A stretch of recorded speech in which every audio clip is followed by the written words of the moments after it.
Welcome back to the channel. Very good evening to you. Because रात के बज रहे हैं 12:30 और मैं जा रहा हूँ ये वीडियो रिकॉर्ड करने के लिए। ठीक है, तो first of all magnetism and matter chapter हम लोग शुरू कर रहे हैं। ठीक है, अब कुछ लोग ये बोलेंगे कि हमने पीछे मैग्नेटिज्म नहीं पढ़ा है या फिर हमने अभी तक इलेक्ट्रोस्टैट्स नहीं करा है। तो देखो, इसमें टेंशन लेने की जरूरत नहीं है क्योंकि आपका ऐसा कुछ बहुत ज़्यादा मैग्नेटिज्म का कुछ अप्लाई नहीं होगा। थोड़ा बहुत डाइपोल वाइपोल होगा तो अपन उसको देख लेंगे, वो आसान है। ठीक है, उसको याद कर लेना अगर तुमने कभी नहीं पढ़ा है तो, वरना बाकी इसके अंदर सब कुछ नया होगा, है ना। अपने को क्या क्या पढ़ना है एक बार सिलेबस देख लेते हैं। पैरामैग्नेटिक, डायामैग्नेटिक, फेरोमैग्नेटिक सब्सटेंसेस, उनके एग्जांपल्स। ठीक है, ये ध्यान रखना है। इफेक्ट ऑफ टेम्परेचर देखना है, मैग्नेटिक प्रॉपर्टीज़ पे क्या क्या होता है। टॉर्क देखना है, मैग्नेटिक डाइपोल पे कैसा पड़ता है। ये सब उतना कुछ खास इंपॉर्टेंट नहीं है। ठीक है, मतलब है बट इसके अंदर ऐसा कुछ नहीं है। सो शुरू करते हैं मैग्नेटिज्म एंड मैटर से। इंट्रो। मैग्नेटिक फिनोमेना क्या होता है? यूनिवर्सल होता है। ठीक है, अर्थ का मैग्नेटिज्म जो होता है इट प्रीडेट्स ह्यूमन इवोल्यूशन, मतलब एक लाइन है, उसको ऐसे देख लो। वर्ड मैग्नेट कहाँ से आता है? ग्रीक में एक आइलैंड था ग्रीस में, मैग्नीशिया नाम का, वहाँ पे ये पाया गया था। ठीक है, 4 साइंटिस्ट जिनको बहुत ज़्यादा हम लोग वो करते हैं। ठीक है, मैग्नेटिक फील्ड्स और इलेक्ट्रिक करंट्स, जो भी इलेक्ट्रिक करंट जो होते हैं वो मैग्नेटिक फील्ड प्रोड्यूस करते हैं। ठीक है, या फिर मूविंग चार्जेज होते हैं मैग्नेटिक फील्ड बी को प्रोड्यूस करते हैं। और इसके पीछे किसके साइंटिस्ट का हाथ था? ठीक है, ओस्टर था, एम्पियर था, बायोट था और सेवर्ट था। ठीक है, बायोट सेवर्ट लॉ हम लोग पढ़ते हैं ना, वही सेम चीज़ है। कुछ हम लोग मैग्नेटिज्म के आइडियाज़ के बारे में बात कर लेते हैं। सबसे पहला क्या, अर्थ जो होता है वो मैग्नेट की तरह बिहेव करता है, जहाँ पे आपका मैग्नेटिक फील्ड जो होता है वो पॉइंट करता है ज्योग्राफिकल साउथ से नॉर्थ। इस बात का ध्यान रखना है। अर्थ का मैग्नेटिक फील्ड कहाँ से कहाँ पॉइंट करता है? Geographical south to north, north to south नहीं है, साउथ टू नॉर्थ है। ठीक है, जब एक बार मैग्नेट को हम फ्रीली सस्पेंड करते हैं हवा में तो ये नॉर्थ साउथ डायरेक्शन में वो करता है पॉइंट। तो जो ज्योग्राफिक नॉर्थ है उसको नॉर्थ पोल कह देंगे, और जो ज्योग्राफिक साउथ की तरफ पॉइंट करता है उसको हम लोग साउथ पोल कह देंगे। बेसिकली होता क्या है, ये है तुम्हारा अर्थ, ये है अर्थ का मान लो नॉर्थ, ये है अर्थ का साउथ। तो होता क्या है कि हम लोग ये मान के चलते हैं कि अर्थ के अंदर एक इमेजिनरी मैग्नेट है। ठीक है, और अगर इमेजिनरी मैग्नेट है तो ऑब्वियस सी बात है, इधर क्या होगा, ये नॉर्थ है तो इस तरफ यहाँ पे साउथ होगा और यहाँ पे होगा नॉर्थ। ठीक है, तो इस तरीके से हम लोग इसको देखते हैं। इसको हम लोग नॉर्थ और साउथ लिखते हैं। ठीक है, और इसका डायरेक्शन होता है वो पॉइंट कहाँ से कहाँ करता है? साउथ से नॉर्थ की तरफ। ठीक है, ये हो गया। बाकी उसके बाद क्या है, एक बार मैग्नेट जो होता है वो जब फ्रीली सस्पेंड करते हैं, ये वाला पार्ट हमने देख लिया। एक रिपल्सिव फोर्स होता है जब नॉर्थ पोल या फिर साउथ पोल्स मतलब सेम को लाते हैं पास में, तो ये होता है। और उसके अलावा क्या है, एक अट्रैक्टिव फोर्स जनरेट होता है जब नॉर्थ एक का और दूसरे का साउथ लाते हैं। तो ठीक है, हम लोग आइसोलेट नहीं कर सकते नॉर्थ पोल और साउथ पोल को। ठीक है, अगर बार मैग्नेट को तोड़ते हो 2 पार्ट में तो सिमिलर बार मैग्नेट ही बनेंगे। ऐसा नहीं है कि अगर तोड़ दिया, मान लो यहाँ पे तुम्हारा एक मैग्नेट है जिसमें एक नॉर्थ है एक साउथ है, अगर इसको बीच से तोड़ दिया तो नॉर्थ अलग हो जाएगा साउथ अलग हो जाएगा, ऐसा नहीं होगा। इनफैक्ट यही होगा कि वो सेम पोल के 2 बन जाएंगे। ठीक है, इधर साउथ आ जाएगा और इधर साउथ इधर नॉर्थ आ जाएगा, इस तरीके से बन जाएगा। ठीक है, अनलाइक इलेक्ट्रिक चार्जेस की तरह नहीं है, यहाँ पे मैग्नेटिक पोल्स होते हैं एग्जिस्ट नहीं करते हैं। ठीक है, हम लोग मैग्नेट बना सकते हैं आयरन का और उसके अलावा इसका भी बना सकते हैं। ठीक है, बाकी अब हम लोग पढ़ते हैं आगे। बार मैग्नेट के बारे में क्या है कि अगर करंट कैरिंग सोलिनॉइड होता है तो उसके अराउंड भी अपने को कुछ ऐसा ही पैटर्न देखने को मिलता है, वही बार मैग्नेट की तरह। इसमें कुछ बहुत इंपॉर्टेंट नहीं दे रखा है। ठीक है, मैग्नेटिक फील्ड लाइन की कुछ प्रॉपर्टी देख लो कि ये कंटिन्यूअस क्लोज लूप्स फॉर्म करते हैं। ठीक है, अनलाइक इलेक्ट्रिक डाइपोल में क्या था कि पॉजिटिव से शुरू हुआ, नेगेटिव पे जाके खत्म हो गया या फिर इन्फिनिटी पे चला गया। ठीक है, ये है। कई बार किसी किसी किताब में मैग्नेटिक फील्ड लाइन्स को मैग्नेटिक लाइन ऑफ फोर्स भी कह देते हैं। इसको हम लोग थोड़ा अवॉइड करते हैं। क्यों? क्योंकि देखो इलेक्ट्रोस्टैट्स में क्या था कि अपना एक डायरेक्शन ऑफ फोर्स होता है कि चार्ज यहाँ रखा हो तो उस पर ऐसे करके फोर्स लगेगा। ठीक है, मैग्नेटिक मोनोपोल एग्जिस्ट नहीं करता है, तो हम ये नहीं कह सकते कि प्लस कहाँ है माइनस कहाँ है तो उस पर एक्जैक्टली फोर्स किस तरफ से लगेगा, क्योंकि कभी भी एग्जिस्ट करता है तो डाइपोल के फॉर्म में एग्जिस्ट करता है। It do not indicate direction of force on a moving charge. कोई चार्ज मूव करे तो उसके ऊपर नहीं करता है। अगर ये बोलेगा कि मैग्नेटिक फील्ड लाइंस को हम लोग मैग्नेटिक ये क्यों नहीं कहते हैं, एग्जाम में आ गया तो सिर्फ ये कहना है कि डायरेक्शन को इंडिकेट नहीं करता है। ठीक है, इसका इंडिकेटर खराब है, इस तरीके से याद रख लो, डायरेक्शन ऑफ फोर्स नहीं बताता है। ठीक है, सिंपल। बाकी देख लो ये डायग्राम था तुम्हारे।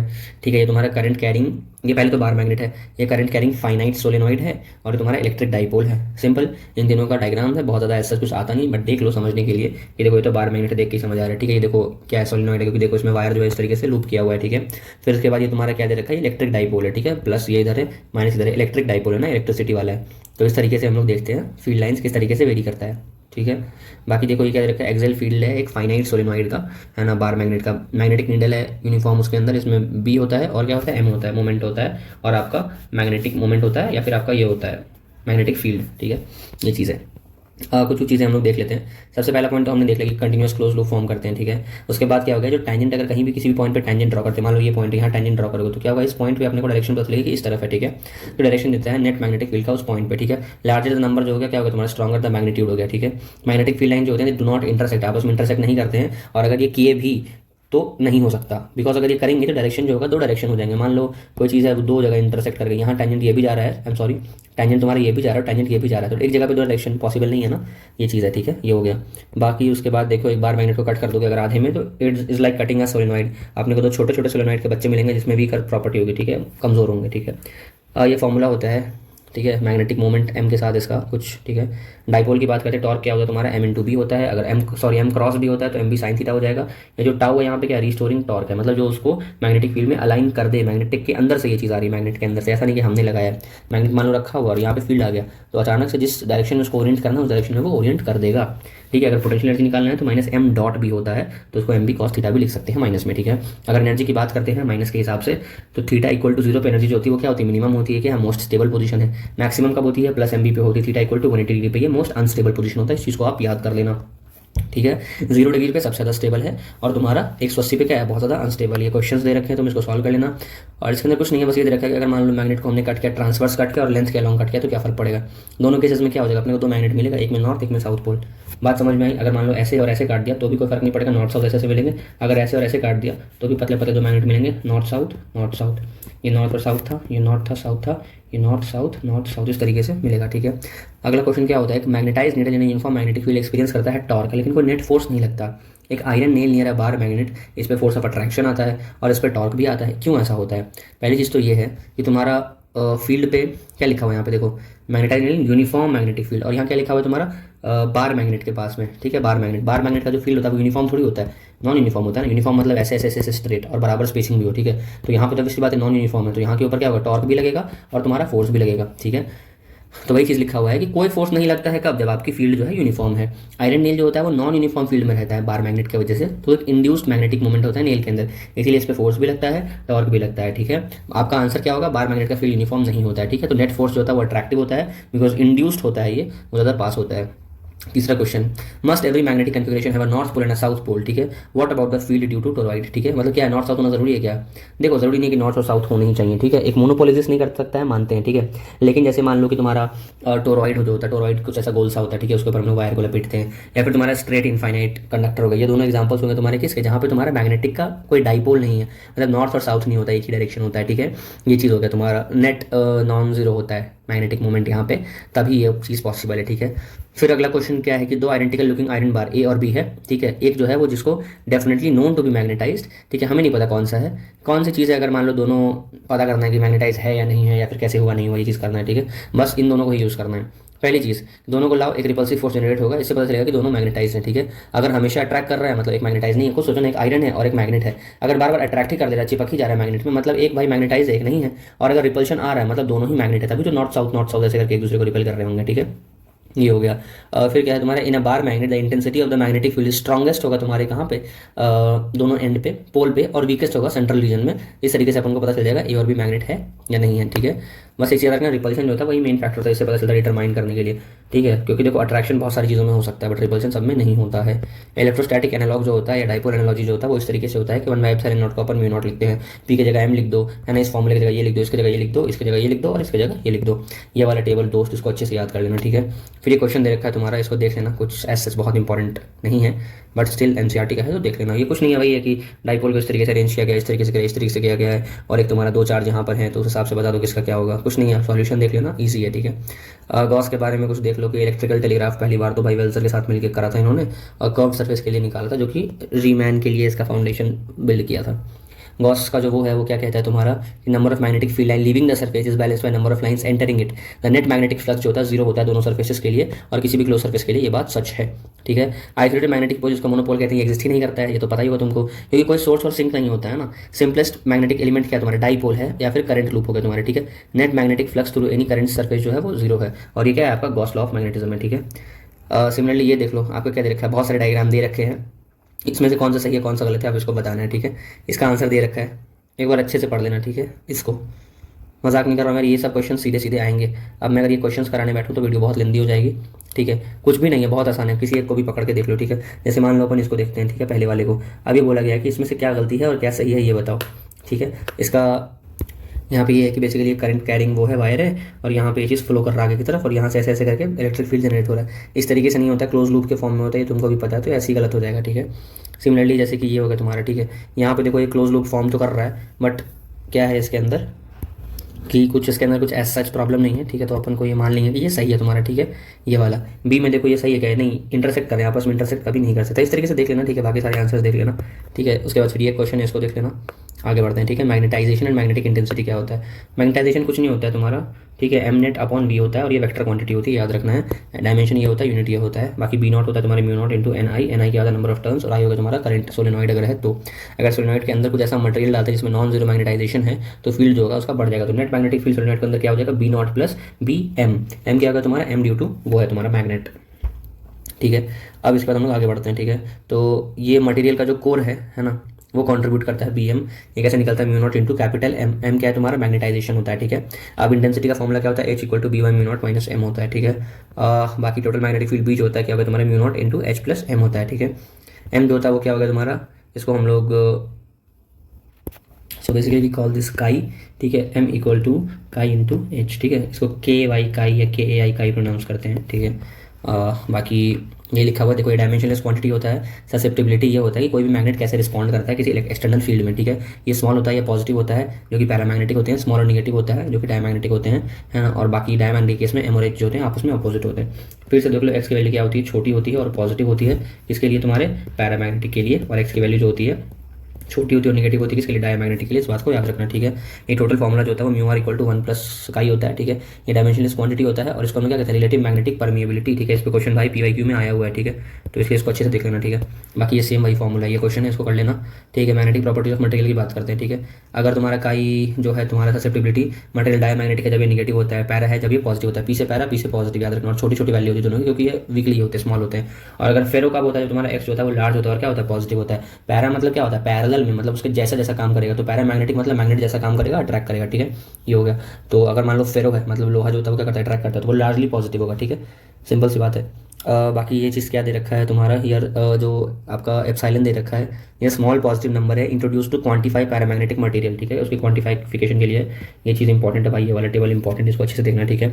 ये डिफरेंस आएगा क्योंकि देखो यही अब बचा है तुम्हारे चैप्टर में पढ़ने लायक, ठीक है। डायमैग्नेटिक के लिए काय की वैल्यू कितनी होगी, ऑब्वियस बात है जो मैंने कहा तुमसे, ये जो है -1 से ज़्यादा होगी बट 0 से कम होगी, मतलब वैल्यू जो होती है वो कम होती है 0 से, ठीक है। यानी कि इसकी वैल्यू निगेटिव में जा सकती है, ठीक है। ये तुम्हारा 0 से बड़ा होता है लेकिन एप्सिलॉन से कम होता है। फेरोमैग्नेटिक 1 से बहुत बहुत बड़ा होता है। म्यू आर की बात कर लो, म्यू आर जो होता है 0 से ग्रेटर देन होता है और 1 से छोटा होता है। ये 1 से छोटा है, 1 से बड़ा है बट 1 + ई से छोटा है। ये 1 से बहुत बड़ा है और ये म्यू जो है म्यू नॉट से बहुत बड़ा है, ये थोड़ा सा बड़ा है और यहाँ पे म्यू नॉट थोड़ा सा ज़्यादा बड़ा होता है कंपेयर टू म्यू। इस चीज़ को अच्छे से याद करें। डायमैग्नेटिक क्या होते हैं भैया, एक ऐसे सब्सटेंस होते हैं जो weaker part of external magnetic field में मूव करते हैं, ठीक है। स्ट्रॉन्ग से वीक मूव करते हैं, ठीक है, यहाँ पे है ना। बाकी याद रखना कि कोई ये जो चीज़ है, कोई मैग्नेट जो है वो क्या करेगा, रिपेल करेगा इसको, ठीक है। तो ये जो फील्ड लाइंस होते हैं इसकी वजह से ये रिपेल होते हैं, एक्सपेल होते हैं, field lines of the material reduce हो जाता है, ठीक है। किसी के ज़्यादातर केसेस में रिडक्शन होता है वो स्लाइट होता है, ज़्यादा नहीं होता है, बाय 1 पार्ट इन 10⁵ इतना रिडक्शन होता है बस। जब इसको नॉन यूनिफॉर्म मैग्नेटिक फील्ड में रखते हैं तो बार जो है वो तुम्हारा हाई से लो फील्ड की तरफ जाता है ना। हमने कहा ना स्ट्रॉन्ग से वीक जाता है, वैसे ही आपका हाई से लो की तरफ जाता है, ठीक है। बाकी इसमें होता है कि ऑर्बिटल एंगुलर मोमेंटम होता है तुम्हारा, इलेक्ट्रॉन्स जो एटम में फ्लो करते हैं उनका ऑर्बिटल एंगुलर मोमेंटम होता है। ये ऑर्बिटिंग इलेक्ट्रॉन्स जो होते हैं वो इक्विवेलेंट होते हैं करंट कैरिंग लूप के एंड दस पोजेस करते हैं तुम्हारे ऑर्बिटल मैग्नेटिक मोमेंट है, ठीक है। Diamagnetic substances are the ones, ठीक है, in which resultant magnetic moment जो होता है एटम में 0 होता है, ठीक है। जब मैग्नेटिक फील्ड अप्लाई किया जाता है तो दो electrons having orbital magnetic moment in the same direction ये स्लो डाउन हो जाते हैं और जो अपोजिट वाले होते हैं वो तेज हो जाते हैं। इससे एक इंड्यूस करंट होता है लेंस लॉ के अकॉर्डिंग, ठीक है, जिससे जो आप पढ़ोगे बाद में। तो होता क्या है कि सब्सटेंस डेवलप करता है net magnetic moment in direction opposite to that of applied force और हेंस रिपल्शन होता है। आपको इतना ज़्यादा कंसेप्ट अगर नहीं समझ में आ रहा है तो सिर्फ इतना समझो कि इलेक्ट्रॉन जो होता है, इलेक्ट्रॉन के पास ऑर्बिटल एंगुलर मोमेंटम होता है, इतना पता समझ में आया, ठीक। अब क्या लिखा हुआ है कि जो ऑर्बिटिंग इलेक्ट्रॉन है ये करंट कैरिंग लूप के जैसा ही तो है, जो गोल गोल लूप में घूमते हैं वैसे इलेक्ट्रॉन भी तो यहाँ पे घूम रहा है। अब इसमें क्या होता है तुम्हारा, एक रिजल्टेंट मैग्नेटिक मोमेंट जो होता है एक एटम का डायमैग्नेटिक में 0 होता है, ठीक है। जब मैग्नेटिक फोर्स लगाते हैं तो इलेक्ट्रॉन के पास कुछ ऑर्बिटल एंगुलर मोमेंटम तो होगा ना, है ना। हम कह रहे हैं रिजल्टेंट मैग्नेटिक मोमेंट 0 है, एंगुलर मोमेंटम तो इलेक्ट्रॉन घूमेगा उसका तो होगा ही। तो अगर मान लो सेम डायरेक्शन में कुछ है तो वो स्लो कर जाएगा और अपोजिट में है तो और ज़्यादा स्पीड हो जाएगा। इससे क्या होगा तुम्हारा करंट इंड्यूस होगा और नेट मैग्नेटिक मोमेंट जो होगा वो अपोजिट होगा to that of applied field और इसलिए रिपल्शन होगा। उतना नहीं याद है, सिंपल याद रखना, ऑर्बिटल एंगुलर मोमेंटम होता है और नेट रिजल्ट क्या होता है, रिपल्शन होता है। एग्जांपल याद रखो इसका, बिस्मथ हो गया, कॉपर हो गया, लेड हो गया, सिलिकॉन हो गया, नाइट्रोजन हो गया, वाटर हो गया, सोडियम क्लोराइड हो गया। ये कहाँ पे होते हैं, सारे सब्सटेंसेस में होते हैं लेकिन इतने वीक होते हैं कि ज़्यादातर में क्या होते हैं, बाकी इफेक्ट्स होते हैं इस पर हावी हो जाता है। मोस्ट एक्सोटिक डायमैग्नेटिक मटेरियल्स क्या हैं तुम्हारे, सुपर कंडक्टर्स होते हैं, ठीक है। ये क्या होते हैं, मेटल जिनको बहुत कम टेम्परेचर पर कूल कर देते हैं। इनमें परफेक्टली कंडक्टिविटी होती है, एक पॉइंट, ठीक है, परफेक्ट कंडक्टिविटी और परफेक्ट डायमैग्नेटिज्म, ये दो चीज़ याद रखना, C और D, कंडक्टिविटी और डायमैग्नेटिज्म दोनों होता है। यहाँ पे फील्ड कंप्लीटली एक्सपेल्ड हो जाता है। एक्स की वैल्यू क्या होती है, मतलब आई एम सॉरी एक्स बोल रहा हूँ इसको, काई की वैल्यू -1 होती है, म्यू आर की वैल्यू क्या होती है, 0 होती है। मैग्नेट को रिपेल करता है, ठीक है, और इस रिपल्शन को जो है डायमैग्नेटिज्म जो है सुपर कंडक्टर्स में मेसनर इफेक्ट भी कहते हैं, है ना। मैगलेव ट्रेन जो होता है magnetic levitating super fast train, उसको बनाने में हेल्प करता है, ठीक है। अब एक बार अपन डायमैग्नेटिक के एग्जाम्पल से रख लें, ठीक है। बिस्मथ हो गया तुम्हारा, कॉपर हो गया, ठीक है, लेड हो गया, सिलिकॉन हो गया है ना, नाइट्रोजन हो गया, उसके बाद आपका वाटर हो गया, ठीक है, और आपका NaCl हो गया, ठीक है। ये आपके एग्जांपल्स हो गए। अब इसको याद करने का तरीका क्या है, किस तरीके से याद करो, इस तरीके से कि ठीक है, जैसे बी कू पब में, पब मतलब बार होता है, ठीक है, बी कू गया पब में, वहाँ पे कुछ सीन बन गया, ठीक है, फिर उसने पानी और नमक मिला करके पी लिया, ठीक है। देखो दिया नाम की एक लड़की थी, ये मैंने ट्रिक कभी ज़िंदगी में नहीं बनाई है, अभी बस बता रहा हूँ। एक लड़की थी जिसका नाम था दिया, दिया मतलब डायामैग्नेटिक, ठीक है, और एक लड़का था बिकू नाम था उसका। वो गया पब, पब होता है जहाँ आप पार्टी करते हो, वो गया पब, पब में बना सीन, और वहाँ पे उसने पानी और नमक पी लिया, ठीक है, पानी और नमक पी लिया उसने, उसके बाद जो करना था वो किया। तो बेसिकली क्या, डायमैग्नेटिक है। तो ठीक है, याद रखना, दिया बिकू पब में गया, वहाँ पे सीन बना तो पानी पी लिया नमक के साथ, ठीक है। डायमैग्नेटिक के एग्जांपल है, इस तरीके से इसको याद रख लेना। अब बात करते हैं पैरामैग्नेटिज्म में, ठीक है। ये वीकली मैग्नेटाइज होते हैं एक्सटर्नल मैग्नेटिक फील्ड के अंदर, तो वीक मैग्नेटिक से आपका ये स्ट्रॉन्ग की तरफ जाता है, ठीक है। पैरा कहाँ से कहाँ जाता है, वीक से स्ट्रॉन्ग की तरफ जाता है, वीकली अट्रैक्ट होते हैं। इंडिविजुअल एटम्स और आयंस और molecules of paramagnetic material possess a permanent magnetic dipole moment of their own on account of the ceaseless random thermal motion of the atoms, no net magnetization is seen, ठीक है। अगर कोई external magnetic field होता है जो कि strong enough होता है लो टेम्परेचर पे, इंडिविजुअल एटॉमिक डाइपोल मोमेंट जो हो सकते हैं ये अलाइन कर जाएंगे एंड पॉइंट करेंगे सेम डायरेक्शन में एज बी नॉट, ठीक है। बाकी फील्ड लाइन जो होते हैं वो कंसंट्रेट होते हैं inside the material and the field inside जो होता है वो क्या होता है, इनहैंस होता है, ठीक है। इन मोस्ट केसेस इनहैंसमेंट जो होते हैं स्लाइट होते हैं, कितना होता है, जैसे 1/10⁵ ही इनहैंसमेंट होता है, वैसे ही वहाँ पे क्या हो रहा था, डायमैग्नेटिक में रिडक्शन हो रहा था, वो भी कितना हो रहा था, इतना ही हो रहा था, क्योंकि देखो दोनों क्या है कि कम ही वो करते हैं, ठीक है, बस ऑपोजिट काम होता है। जब नॉन यूनिफॉर्म में रखोगे तो वीक से स्ट्रॉन्ग की तरफ जाएगा। कुछ एग्जांपल देख लो पैरा के, एल्यूमिनियम हो गया तुम्हारा, ठीक है, सोडियम हो गया तुम्हारा, कैल्शियम हो गया तुम्हारा, ऑक्सीजन हो गया STP पे, और तुम्हारा कॉपर क्लोराइड हो गया, ठीक है, ठीक है। अब पैरामैग्नेटिक हम लोग किस तरीके से याद करें, इसका ट्रिक क्या बनाऊं, कुछ नहीं है, आपने ये पढ़ा होगा ना, जो आपके ऑस्टियोसाइट्स होते हैं उसके अंदर सेल होता है, उसके अंदर कैनालिकुलाई होता है, ठीक है, बस वैसे याद रख लो, CANAL कैनाल, ठीक है, कैनालो कुलाई, इस तरीके से कैनालो CUCL कैनालो कुलाई, ठीक है, कैनालिकुलाई से इसको इस तरीके से याद रख लो। ये क्या होता है तुम्हारा, पैरामैग्नेटिक होता है ना, याद करने का तरीका है कैनालोकुलाई मतलब कैनाल ओ कुलाई CUCL, ठीक है, सिंपल मतलब कॉपर क्लोराइड हो गया, ठीक है, सिंपल। बाकी एक और चीज़ है, इसका म्यू आर जो होता है डिपेंड करता है only not only on the material but तुम्हारा सैंपल के टेम्परेचर पे भी डिपेंड करता है। जैसे फील्ड इंक्रीज करता है, टेम्परेचर जो तुम्हारा घटता है तो मैग्नेटाइजेशन बढ़ता है अंटिल एक सैचुरेशन आ जाता है, ठीक है, यहाँ पे सारे डाइपोल जो होते हैं परफेक्टली अलाइन हो जाते हैं। सुना, टेम्परेचर अगर कम होता है आपका तो आपको जो मैग्नेटाइजेशन होता है वो इंक्रीज करता है, कब तक करता है, जब तक सैचुरेट ना कर जाए, ठीक है, यहाँ पे सारे डाइपोल अलाइन ना कर दें। फेरोमैग्नेटिज्म क्या होता है, ये तब होता है जब आपका स्ट्रांगली मैग्नेटाइज होता है और उसको एक्सटर्नल फील्ड में रखते हैं, हो जाता है ये, ठीक है, जब रखते हैं तो जैसे मान लो वीक था तो तुम्हारा स्ट्रॉन्ग, ठीक है, तो स्ट्रांगली अट्रैक्ट होता है ये, ठीक है। इंडिविजुअल एटम जो होता है यहाँ पे इसका खुद का कुछ डाइपोल मोमेंट होता है, जैसे कि पैरामैग्नेटिक में देखने को मिलता है। हाउएवर ये इंटरैक्ट करते हैं इस वे में कि स्पॉन्टेनियसली अलाइन हो जाते हैं और कॉमन डायरेक्शन में होते हैं, कुछ मैक्रोस्कोपिक वॉल्यूम मतलब किसी बड़े वॉल्यूम के अंदर, ठीक है, तो उसको हम लोग क्या कहते हैं, डोमेन कहते हैं, ठीक है। ये छोटे छोटे बहुत सारे क्या है, डोमेन है, ये रैंडमली ओरिएंटेड डोमेन है, ये तुम्हारे अलाइंड डोमेन है। अगर ये पूछ लिया क्या है तो ये डोमेन है, ठीक है, इस चीज़ को याद रखना। बाकी याद रखना explanation of the cooperative effect इसके अंदर क्या होता है, क्वांटम मैकेनिक्स चाहिए होता है और ये बियॉन्ड द स्कोप है इस किताब के। हर एक डोमेन के अंदर क्या होता है, नेट मैग्नेटाइजेशन होता है। टिपिकल डोमेन का साइज कितना होता है इसको याद रखना, 1 mm होता है, और एक डोमेन में कितने एटम होते हैं, 10⁻11 एटम्स होते हैं, ठीक है। कोई बल्क मैग्नेटाइजेशन नहीं होता है, जब हम लोग एक्सटर्नल मैग्नेटिक फील्ड लगाते हैं तो ओरिएंट करता है इसको इसमें, है ना, इसका साइज में ग्रो करता है ये। After sprinkling a liquid suspension, वही सेम चीज़ है। अगर मान लो कि liquid suspension of powdered ferromagnetic substance डाल दो सैंपल में, मान लो लिक्विड इसके अंदर पाउडर डाल दो तुम फेरोमैग्नेटिक का, तो ये खुद को ओरिएंट करेगा ना, जब आप इसको जाके माइक्रोस्कोप में अंदर देखोगे तो आपको समझ में आएगा, और ये तुम्हारे एक जाइंट डोमेन बना लेते हैं आपस में, ठीक है। इसमें कुछ ऐसा इंपॉर्टेंट नहीं, एग्जाम में नहीं आएगा यार ये सब चीज़ फालतू, ठीक है, बस ये सब पूछेगा कितना डोमेन होता है, कैसे बनता है, ये सब चीज़, ठीक है। फेरोमैग्नेटिक मटेरियल के अंदर क्या होता है, फील्ड होते हैं वो क्या होते हैं, हाईली कंसंट्रेटेड होते हैं, इस बात को याद रखना। नॉन यूनिफॉर्म के अंदर कहाँ से कहाँ जाएगा, हाई रीजन की तरफ जाएगा, ठीक है भैया, वीक से हाई। वी में वंडर, ये सब चीज़, अगर मैग्नेटाइजेशन रह गया तो वो हार्ड मैग्नेट है या फिर हार्ड फेरोमैग्नेट है। एग्जांपल क्या तुम्हारा अल्निको, अल्निको जानती हो, एल्यूमिनियम निकल और कोबाल्ट का वो होता है, ठीक है, ये होता है। आयरन भी इसके अंदर होता है, अल्निको के अंदर आयरन भी होता है, एल्यूमिनियम निकल कोबाल्ट, ठीक है, अल्निको और आयरन है तुम्हारा, ठीक है, और तुम्हारा कॉपर भी है, तो ये तुम्हारा इसका एग्जाम्पल होता है किसका, फेरोमैग्नेटिक का। और तुम्हारा लोड स्टोन भी होता है, इस बात को याद रखना, ठीक है। ये सब जो होते हैं तुम्हारे परमानेंट मैग्नेट्स होते हैं, ये सब इस्तेमाल हो सकता है। कुछ जिसमें मैग्नेटाइजेशन गायब हो जाता है, इसको हम लोग क्या कहते हैं, सॉफ्ट फेरोमैग्नेटिक, ठीक है। तो सॉफ्ट आयरन एग्जांपल है इसका, सॉफ्ट फेरोमैग्नेटिक का एग्जांपल क्या होगा तुम्हारे, यहाँ पे आयरन हो गया तुम्हारा, कोबाल्ट हो गया तुम्हारा, यहाँ पे निकल हो गया तुम्हारा, और यहाँ पे तुम्हारा गैडोलिनियम हो गया, ठीक है, GD, if I am not wrong GD लिखते हैं उसको, ठीक है। रिलेटिव मैग्नेटिक परमिटिविटी कितनी होती है, ग्रेटर देन 1000 होती है इनकी, ठीक है। फेरोमैग्नेटिक प्रॉपर्टी डिपेंड करता है टेम्परेचर पे, ये जो है तुम्हारे सिलेबस में भी है, हाई इनफ टेम्परेचर पे फेरोमैग्नेटिक पैरामैग्नेटिक में कन्वर्ट हो जाता है, ठीक है। फेरो पैरा में कन्वर्ट हो जाता है तो तुम्हारा टेम्परेचर हाई होता है, ठीक है, क्योंकि डोमेन का स्ट्रक्चर टेम्परेचर के साथ क्या करता है, डिसइंटीग्रेट कर जाता है, तो मैग्नेटाइजेशन जो होता है डिसअपियर करता है, और वो ग्रेजुअली डिसअपियर करता है। ये चारों चीज़ें याद रखना कि तुम्हारा अगर बार मैग्नेट जो है तुम्हारा इसको रख दिया गया यूनिफॉर्म मैग्नेटिक फील्ड में, तो फोर्स जीरो होता है, टॉर्क होता है, पोटेंशियल एनर्जी ये होता है, इस तरीके से।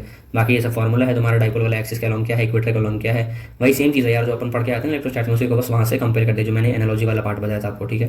ये गॉस लॉ है मैग्नेटिज्म का। मैग्नेटाइजेशन का एक वो दे रखा है कि dipole moment per unit volume, जो मैंने पहले बताया था, एम जो होता है ना, एम अपॉन वी जो था, उस तरीके से वही होता है।